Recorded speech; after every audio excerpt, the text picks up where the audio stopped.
Lo siento, Luis, pero este salario es completamente indefendible. Eso fue lo que dijo Ricardo Flores, señalando mi recibo de nómina proyectado en una pantalla enorme frente a 120 personas, como si yo fuera algún tipo de delito financiero que necesitaba ser resuelto. Mi nombre es Luis Patiño. Tengo 54 años de edad, y acababa de ver 18 años de mi vida profesional ser reducidos a una diapositiva sobre gastos generales heredados. No grité. No me salí. Simplemente me quedé sentado allí pensando en cómo este joven no tenía idea de lo que acababa de hacer. Él había roto la única regla que mantiene vivas a las empresas: nunca humilles a la persona que construyó tu flujo de ingresos. Si alguna vez te han arrojado debajo del autobús en el trabajo, entenderás lo que sucedió después. Durante 18 años, viví y respiré para Sistemas de Manufactura Cumbre. Cuando comencé, éramos un grupo con dificultades que intentaba dar el salto de piezas industriales básicas a componentes aeroespaciales. Nadie quería mi trabajo porque significaba lidiar con el caos de gestionar asociaciones que se extendían desde importantes contratistas de defensa hasta pequeños proveedores que fabricaban los tornillos que mantienen unidos los motores de los aviones. Me convertí en el hombre que hacía que todo funcionara. Cada trato, cada relación, cada llamada telefónica de pánico a las 2 de la mañana de un cliente cuya línea de producción estaba a punto de cerrarse, todo pasaba por mí. Yo era la mano firme mientras Sistemas de Manufactura Cumbre pasaba por 5 directores generales, 3 reorganizaciones importantes y más iniciativas de eficiencia de las que podía contar. Mi título oficial era Director Senior de Asociaciones Estratégicas con Clientes. Lo que realmente hice fue evitar que Sistemas de Manufactura Cumbre se disparara en el pie. Conocía las peculiaridades de cada cliente, aquellos que no firmarían nada a menos que yo caminara personalmente por el piso de su fábrica, o el hombre que solo confiaría en mí para explicar por qué un retraso no iba a destruir su cronograma. Ellos no solo nos compraban piezas, estaban comprando tranquilidad. Y yo era esa tranquilidad. No era un trabajo glamuroso. Implicaba largas horas, viajes constantes y un sinfín de hojas de cálculo por las que nadie me agradeció nunca por mantener. Pero me sentí orgulloso de ver a Sistemas de Manufactura Cumbre crecer de ser un actor regional a un nombre nacional. Alcanzamos los 6.650 millones de pesos en contratos anuales el año pasado. Yo no estaba celebrando, ya estaba planeando las renovaciones del próximo trimestre. En algún momento del camino, la junta directiva olvidó cómo llegaron a existir esos números. Vieron gráficos y márgenes, no personas. Vieron centros de costos, no confianza. Cuando Ricardo Flores fue contratado como nuestro nuevo director de finanzas, el correo electrónico de felicitación estaba lleno de palabras de moda como sinergia, alineación y optimización estratégica. Ya había visto esta película antes. Ricardo Flores era su salvador más reciente, recién salido de una importante firma de consultoría y famoso por lo que llamaban soluciones de reestructuración agresivas. En su primera semana, anunció que nuestros modelos de compensación estaban desalineados con los puntos de referencia actuales del mercado. Traducción: estamos gastando demasiado en las personas que realmente hacen que este lugar funcione. Reconocí ese tono de inmediato, el desapego engreído de alguien que piensa que la realidad se puede arreglar con una hoja de cálculo. Los números nunca me asustaron, conocía los míos mejor que nadie. Sabía lo que generaba cada cliente, los márgenes que conllevaban y cómo mi cartera por sí sola representaba el 32% de los contratos totales de Sistemas de Manufactura Cumbre. Pensé que nadie podría ser lo suficientemente estúpido como para arruinar eso. Pero algo en la confianza de Ricardo me molestaba. Caminaba como si ya fuera el dueño del lugar, siempre cargando algún gráfico nuevo, siempre ensayando su próxima presentación. El tipo tenía 38 años de edad y hablaba como si hubiera inventado los negocios. Me dije lo que todo empleado leal se dice a sí mismo: mantén la calma, deja que los resultados hablen por sí mismos. No tenía idea de que mi nombre y mi salario estaban a punto de convertirse en la estrella de su gran espectáculo. Ricardo Flores apareció como si estuviera audicionando para un documental sobre genios corporativos, alto, excesivamente confiado y hablando exclusivamente en puntos de viñeta, como si el mundo existiera solo para validar sus diapositivas. En una semana, lanzó algo llamado Iniciativa de Realineación Operativa, un lenguaje corporativo tan vago que podría significar cualquier cosa. En mi experiencia, eso suele significar despidos. Recorrió todos los departamentos, estrechando manos que nunca recordaría y haciendo preguntas que realmente no quería que fueran respondidas. Cuando pasó por mi oficina, lucía esa sonrisa falsa que la gente usa cuando ya ha tomado una decisión. Luis Patiño, ¿verdad? El encantador de clientes. Escaneó mi pared de premios de la industria como si fueran evidencia en la escena de un crimen. Números impresionantes. Haremos algunas comparaciones para asegurarnos de que la compensación y el rendimiento estén debidamente alineados. Había sobrevivido a suficientes reestructuraciones como para oler una trampa a 1 kilómetro de distancia. Él no estaba evaluando nada, estaba construyendo un caso. Para su tercera semana, los rumores volaban por todas partes.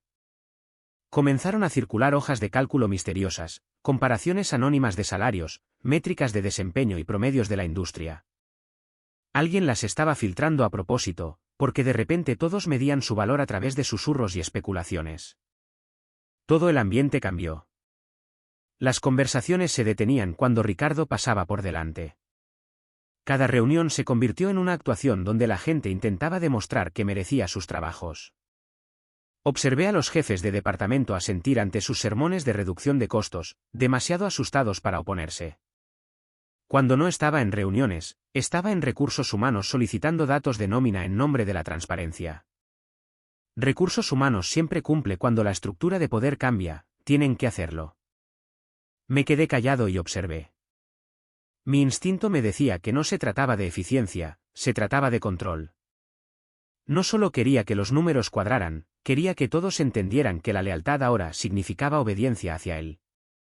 Ese viernes, envió su primer boletín informativo de la empresa titulado Construyendo un futuro más austero. Contenía mucha poesía corporativa sobre alinear a las personas con el desempeño. Me mencionó sin nombrarme, los departamentos con estructuras de compensación por encima del mercado servirán como ejemplos para la recalibración operativa. Sabía exactamente lo que eso significaba. Estaba a punto de convertirme en la prueba número 1. Lo curioso era que Ricardo nunca había asistido a una sola revisión de clientes. No tenía idea de que las ineficiencias que tanto ansiaba optimizar eran en realidad las relaciones que mantenían leales a nuestros clientes. Una de mis cuentas más grandes me dijo una vez, Luis, no hacemos negocios con sistemas de manufactura cumbre. ¿Hacemos negocios contigo? Ese tipo de confianza no aparece en una fórmula de Excel. Pero Ricardo no estaba midiendo la confianza, estaba midiendo lo que podía recortar. Sucedió un jueves por la tarde a finales de marzo. Ricardo lo llamó sesión de alineación de liderazgo trimestral, lo que debería haber sido mi primera advertencia. Entré en nuestra sala de conferencias principal a las 3 de la tarde en punto, café en mano, esperando otra ronda de lenguaje corporativo sin sentido. La sala estaba abarrotada. 120 personas apretadas en un espacio destinado a 80, todos los jefes de departamento, el personal de alto nivel e incluso algunos de los supervisores de piso. Una pantalla de proyector dominaba la pared frontal, mostrando ya una diapositiva de título, Eficiencia operativa a través de la alineación con el mercado. Ricardo estaba al frente, sin chaqueta, con las mangas arremangadas, prácticamente brillando con importancia personal. Cuando comenzó a hablar, su voz tenía ese tono tranquilo y deliberado que la gente usa cuando piensa que está haciendo historia. Hoy, dijo, estamos abordando un desequilibrio crítico entre la compensación y la contribución. Nadie respiró. Hizo clic en la siguiente diapositiva, y allí estaba, mi nombre en letras negritas en la parte superior. Debajo estaba mi título, mi salario, 5.600.000 pesos, mi estructura de bonificaciones y un gráfico colorido que me comparaba con los puntos de referencia de la industria. Por un segundo, mi cerebro se negó a procesar lo que estaba viendo. Luego vinieron las palabras que resonaron en mi cabeza durante semanas después. Esto, dijo Ricardo, señalando la cifra de mi salario como si estuviera exponiendo un fraude, es un ejemplo perfecto de inflación de costos a nivel ejecutivo. Mi corazón comenzó a latir con fuerza, pero mantuve mi expresión neutral. Había aprendido hace mucho tiempo que mantener la calma inquieta a los acosadores más que la ira. Alrededor de la sala, las miradas cambiaban entre la pantalla y yo. La incomodidad era lo suficientemente densa como para cortarla. Octavio Mendoza, de operaciones, bajó la mirada hacia su bloc de notas. El vicepresidente de adquisiciones comenzó a juguetear con su bolígrafo. Todos sabían lo que era esto, una ejecución pública disfrazada de presentación de negocios.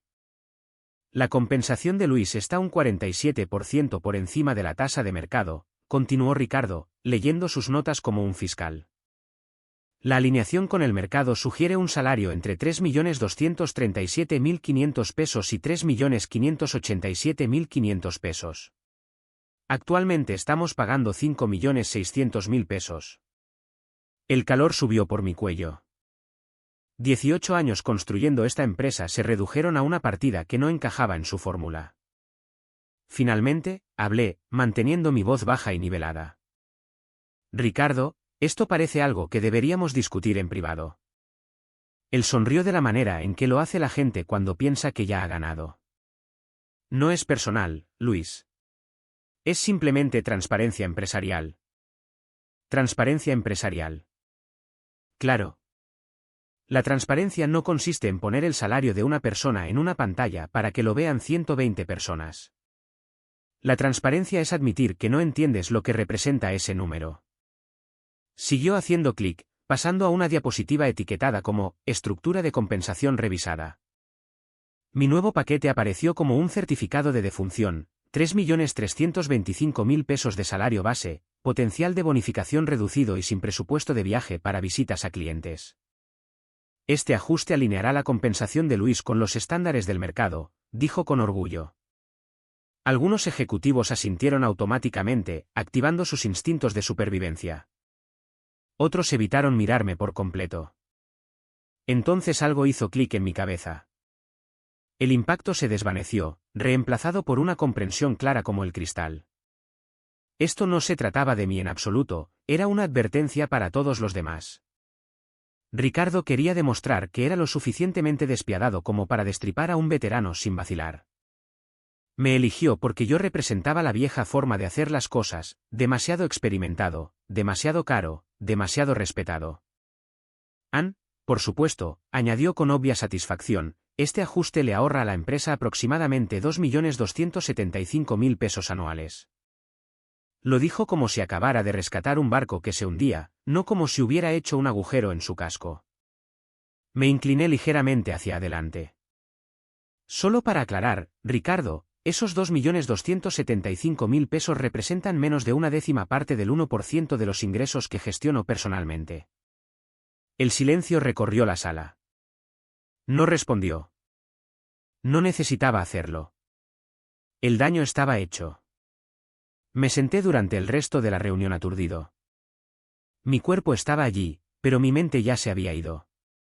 Cuando terminó, salí sin decir una palabra más. No volví a mi oficina de inmediato.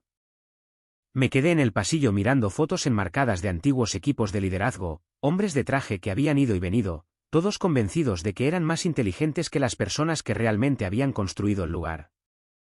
Fue entonces cuando supe que algo fundamental había cambiado. Ricardo pensó que me había convertido en un ejemplo. Lo había hecho, pero no el que él pretendía.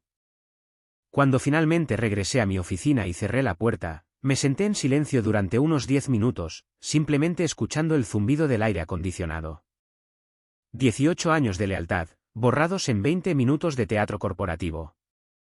En mi escritorio había una pila de notas de clientes, agradecimientos escritos a mano, fotos de visitas a plantas y tarjetas navideñas de personas con las que había trabajado durante más de una década. Cada una me recordaba que mi valor no estaba en la hoja de cálculo de Ricardo, vivía en relaciones que no se podían medir. Abrí mi computadora portátil y me desplacé por mis contactos. 89 clientes, cada uno de ellos un hilo en la red que había pasado 18 años construyendo. Luego abrí otra carpeta llamada Oportunidades. Enterrado en el interior había un correo electrónico de 6 meses antes. Aeroespacial del Norte.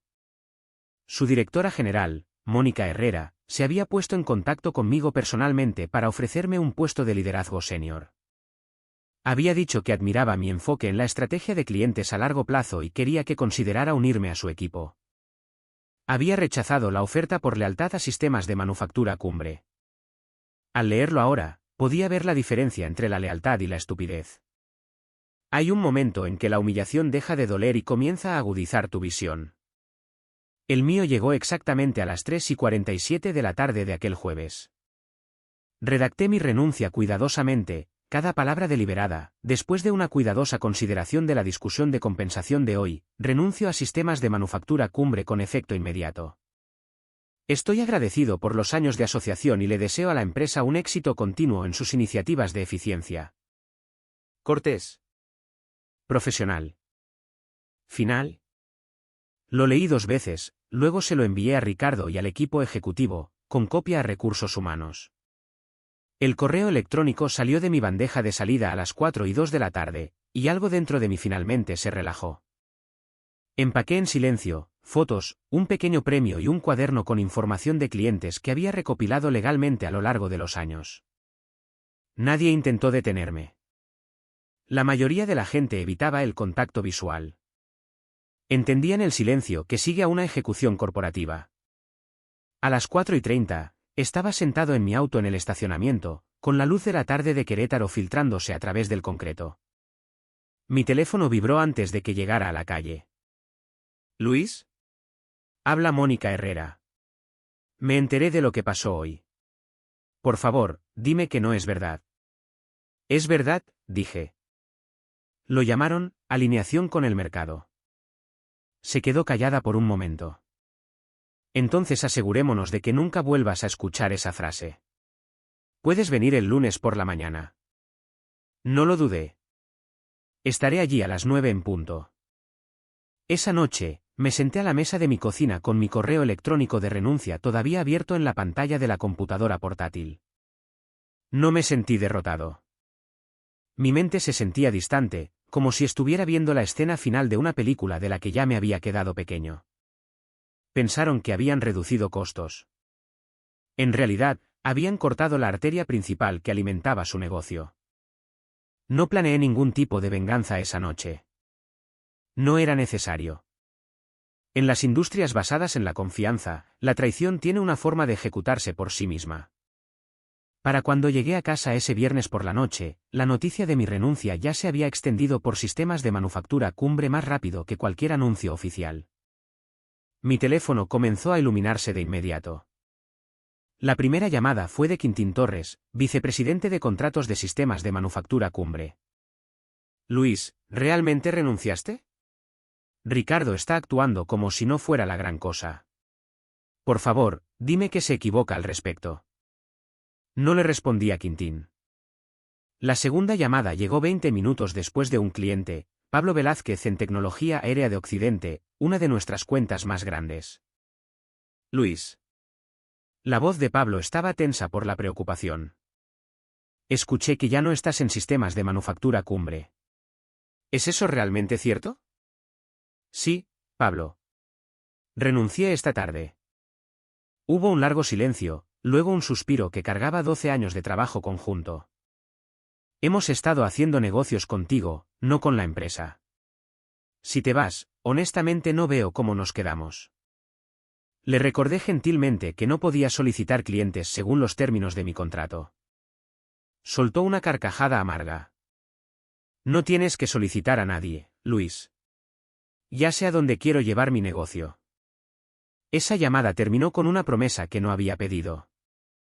Fue solo el comienzo. En 2 horas, recibí 8 llamadas más, todas variaciones de la misma conversación. Estos no eran solo contactos comerciales, eran personas que habían compartido pisos de fábrica, crisis de último minuto y sesiones de resolución de problemas fuera del horario laboral conmigo durante años. A medianoche, tenía 23 mensajes de voz sin leer, todos de clientes que pedían la confirmación de mi partida, muchos de ellos ya insinuando la retirada de sus contratos. No respondí a ninguno de ellos. No necesitaba hacerlo. Su reacción me dijo todo sobre dónde residía la lealtad real. El sábado por la mañana, conduje a una cafetería y abrí mi computadora portátil. Las noticias viajan rápido en los círculos de fabricación, y los susurros ya habían llegado a los foros de la industria. El director senior Luis Patiño renuncia a Sistemas de Manufactura Cumbre tras una disputa de compensación, decía una publicación. Los comentarios fueron brutales, recorte de costos que salió mal, escribió alguien. Acaban de entregar su futuro a la competencia, añadió otro. Sonreí ante lo acertado que era eso.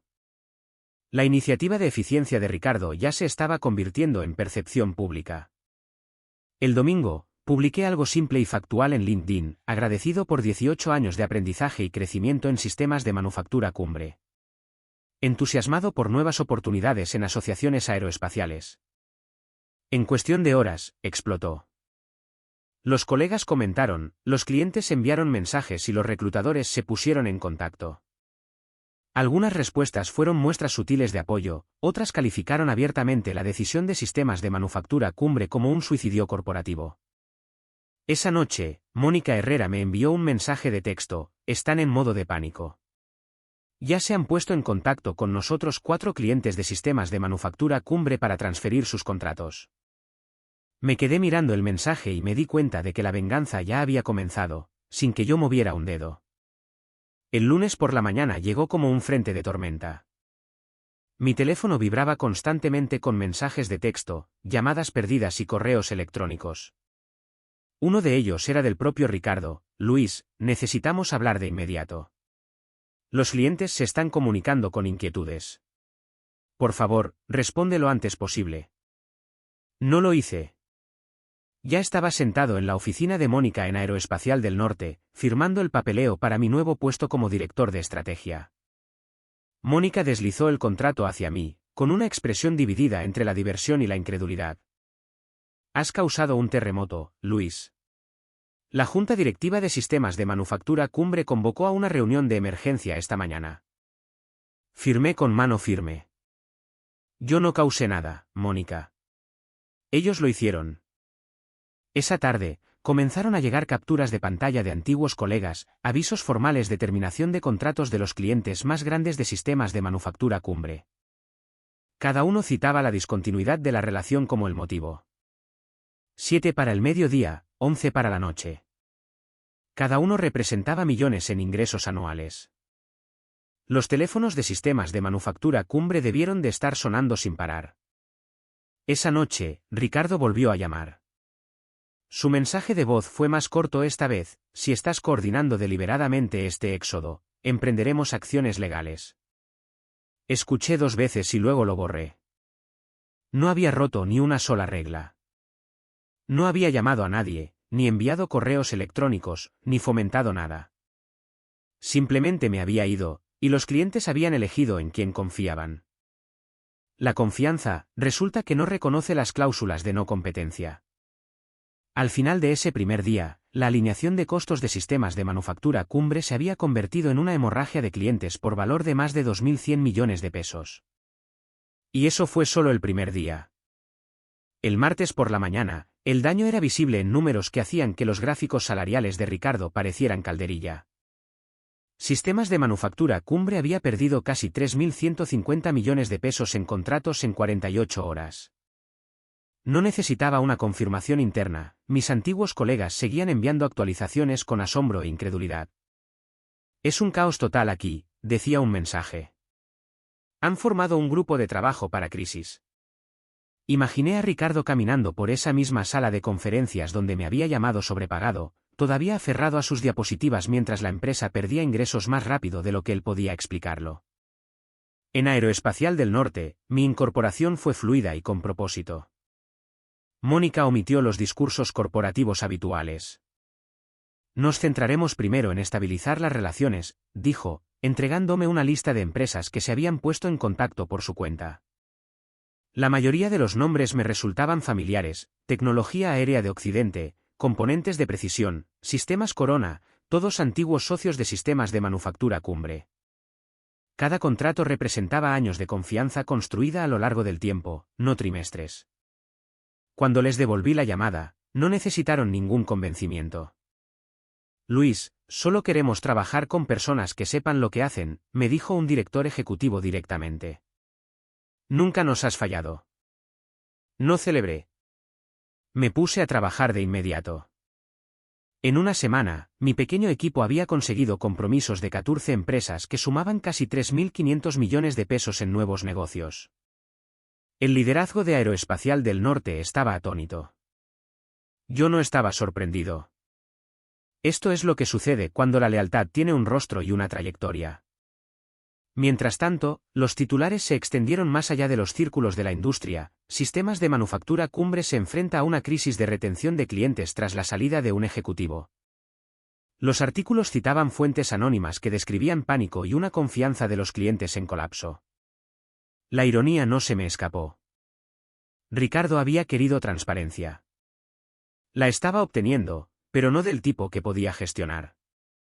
Al final de la semana, los números hablaban por sí solos: 19 contratos importantes perdidos, operaciones en desorden y despidos de emergencia planificados. No hice comentarios públicos. No publiqué nada. Dejé que el silencio hiciera el trabajo. Cuanto más alto intentaba Ricardo defender su decisión en las entrevistas, peor sonaba.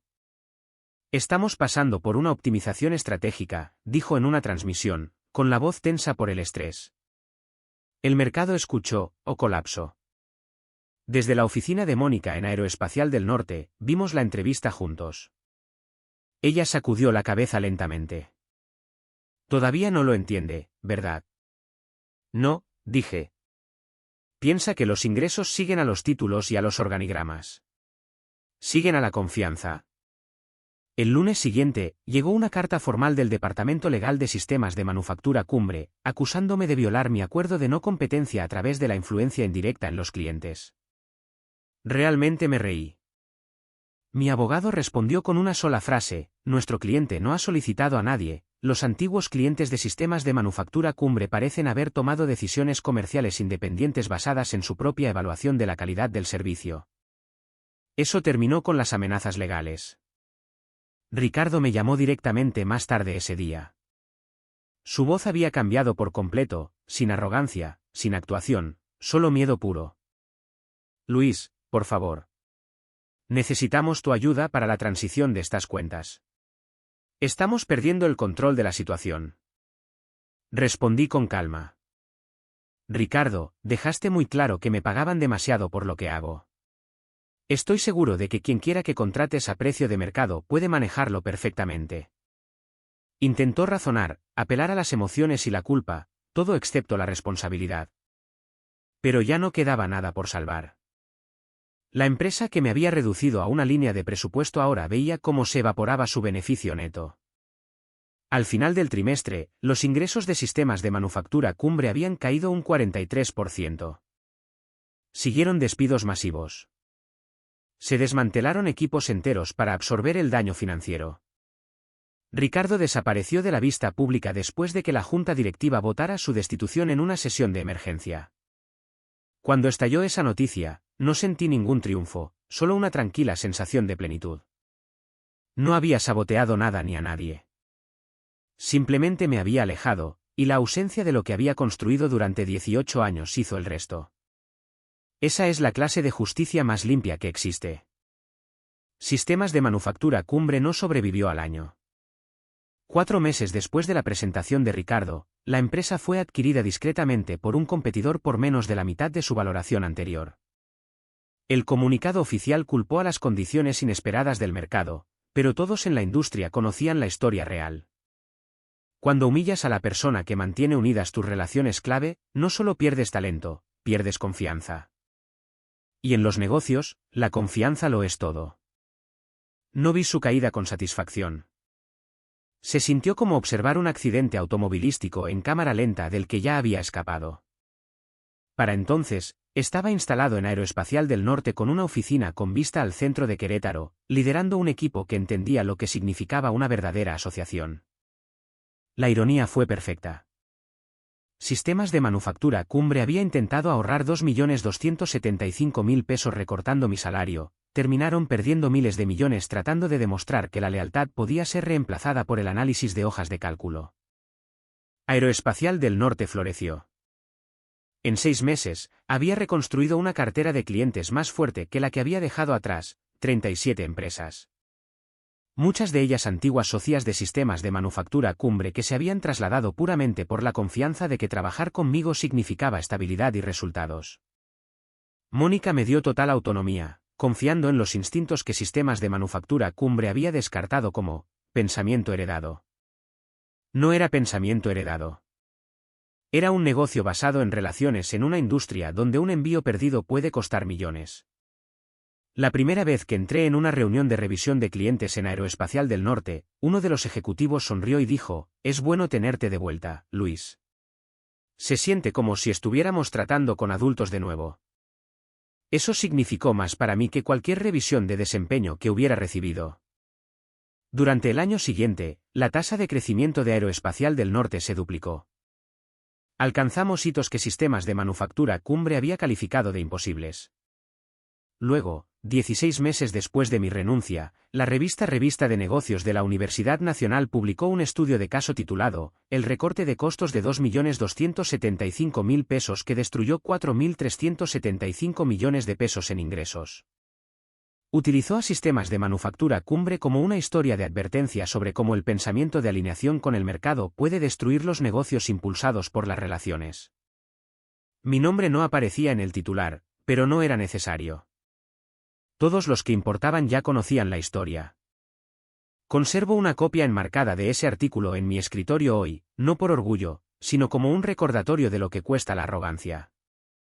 También guardé otro recuerdo de mis años en Sistemas de Manufactura Cumbre, una foto de esa pantalla de la sala de conferencias con mi salario proyectado en letras rojas. Cuelga junto a mi premio al liderazgo de Aeroespacial del Norte. Cada vez que la miro, recuerdo el silencio en esa sala, las miradas, la humillación. Luego recuerdo lo que siguió, las llamadas telefónicas, la lealtad de los clientes y la justicia silenciosa que no requirió una sola palabra de represalia. A veces el poder no es ruidoso ni dramático.